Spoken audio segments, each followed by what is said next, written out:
সরকারি ফরেস্টে কার্যত দাবানলের মতো হঠাৎ করে দাউ দাউ করে জ্বলে উঠল আগুন। বিধ্বংসী আগুনে পুড়ে ছাই হয়ে গেল ফরেস্টের বিস্তীর্ণ অংশের গাছপালা। শুক্রবার সাত সকালে ঘটনাটি ঘটেছে পুরাতন মালদার যাত্রাডাঙ্গা অঞ্চল এলাকায়।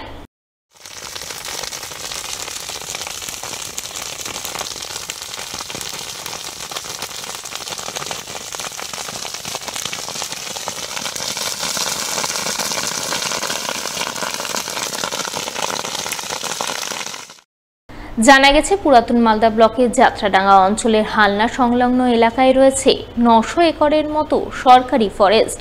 সেই ফরেস্টে শুক্রবার সাত সকালে কোনোভাবে আগুন ধরে যায়।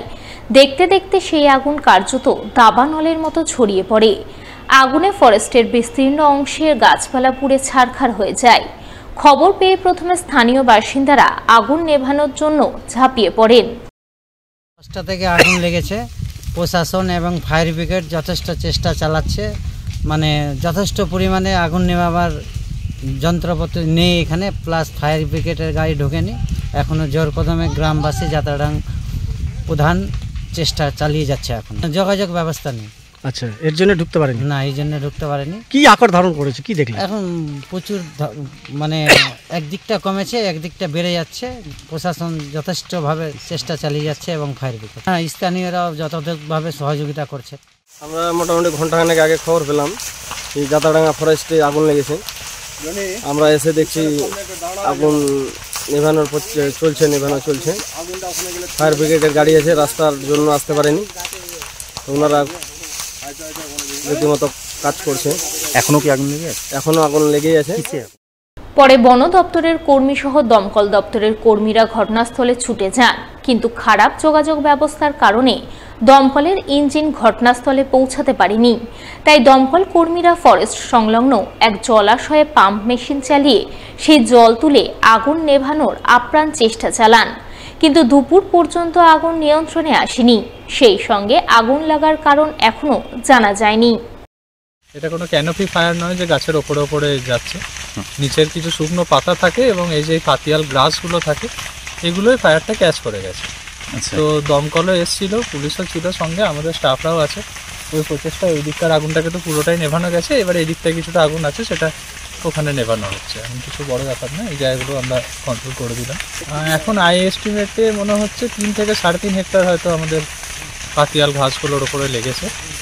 গাছ কোনো এফেক্ট হয়নি, সামান্য হয়তো একটু স্ক্যারিং হতে পারে, হালকা একটা আগুনের কাজ, কিন্তু মানে কোনো গাছ মারা যাবে না। ১.৫ ঘন্টার মতন হয়ে গেছে। আসলে আমরা এই জায়গাগুলো কন্ট্রোল করছি, তো আবার ওই কখনো কখনো পাতিয়াল ঘাসগুলো ধরে নিচ্ছে।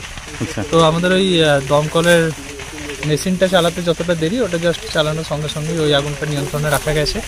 ওইখানে একটা ওয়াটার সোর্স আছে, ওখান থেকে আমরা মোটামুটি এই দিকটাকে নিভিয়ে দিই। মালদার গর্ব রাষ্ট্রপতি পুরস্কারপ্রাপ্ত গুরুমা কমলী সোরেনের চোখের অপারেশনের খবর পেয়ে শুক্রবার তাকে দেখতে তার বাড়ি গেলেন গাজলের বিজেপি বিধায়ক চিন্ময় দেব বর্মন। জানা গেছে, সম্প্রতি গুরুমার চোখের অপারেশন হয় মালদা মেডিকেল কলেজ হাসপাতালে। সেখান থেকে তিনি ছাড়া পেয়ে বর্তমানে রয়েছেন গাজলের কোটালহাটি গ্রামে তার নিজের আশ্রমে। এই খবর জানতে পেরেই শুক্রবার তার বাড়ি যান গাজলের বিজেপি বিধায়ক চিন্ময় দেব বর্মন। তিনি বাড়ি গিয়ে প্রথমে সমাজ সেবার জন্য রাষ্ট্রপতি পুরস্কারপ্রাপ্ত গুরুমার পা ছুঁয়ে প্রণাম করেন। এরপর তার শারীরিক অবস্থার খোঁজ খবর নেন এবং তার দ্রুত সুস্থতা কামনা করেন। সেই সঙ্গে তিনি গুরুমার বিভিন্ন সমস্যা ও অভাব অভিযোগের কথা শোনেন এবং আগামী দিনে সেই সমস্ত সমস্যা প্রতিকারের আশ্বাস দেন বিজেপি বিধায়ক। আমাদের এই জেলা তথা পশ্চিমবঙ্গের গর্ব মাননীয়া কমলিনী সোরেন পদ্মশ্রী প্রাপ্ত, আর ওনার শারীরিক অবস্থার খোঁজখবর নিতে এসেছিলাম।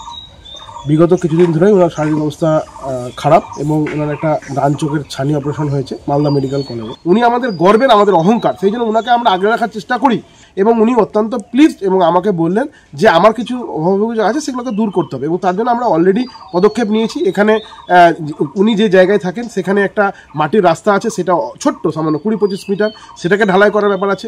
এখানে পানীয় জলের সুস্থ ব্যবস্থা নেই এবং উনি শুধু নিজের জন্য পানীয় জল চাইছেন না, এলাকার মানুষের জন্য উনি চাইছেন, সেই জন্য সেই পানীয় জলের ব্যবস্থা, একটা স্ট্রিট লাইট আর সেটা অন্ধকার হয়ে থাকে ওনার গলিটা আসার জন্য, সেই সমস্ত ব্যাপারগুলো আমরা অলরেডি আমাদের যে বিধায়ক উন্নয়ন তহবিল আছে সেখান থেকে আমরা চেষ্টা করছি। অ্যানিমিয়া মুক্ত বাংলা গড়তে পুরাতন মালদা ব্লক স্বাস্থ্য দপ্তরের উদ্যোগের অঙ্গ হিসাবে হিমোগ্লোবিন পরীক্ষা শিবির আয়োজন করা হয় পুরাতন মালদা ব্লকের মুচিয়া মনোহরপুর প্রাথমিক বিদ্যালয়ে।